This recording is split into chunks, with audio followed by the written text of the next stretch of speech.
I'm Jeff Fischel. This is the ACC Now, brought to you by Ruby Tuesday. Domestic violence has been a hot-button topic in recent weeks.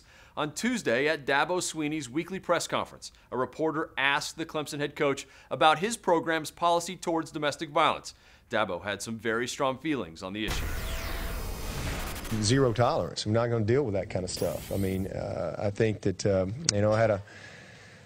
had a player that's no longer here, kind of a situation, that we had in that realm. But, listen, I grew up around that, all right? So I have firsthand knowledge. And the thing that bothers me about all of that is, there's people, you can go down here to the Safe Harbor in Seneca, which is an organization that we support with our foundation, and it's an emergency shelter for women to go middle of the night. Been there.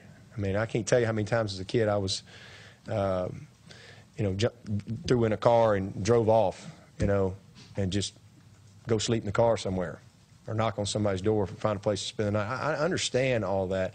The sad part about it is, what's good and bad is. There's women being battered every day that people will never know about. Never know their name, nothing. But it takes a guy that runs a football to create the awareness that it really should have always had, in my opinion.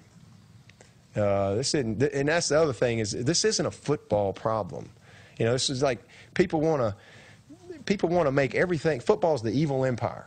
Everybody wants to make football the bad guy. This ain't a football problem. This is a society problem. That's what it is.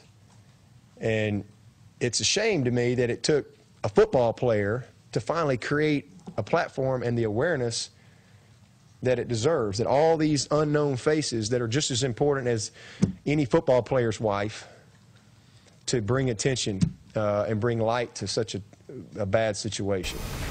Dabo, that's very well said. I'm Jeff Fischel. That is the ACC Now, brought to you by Ruby Tuesday.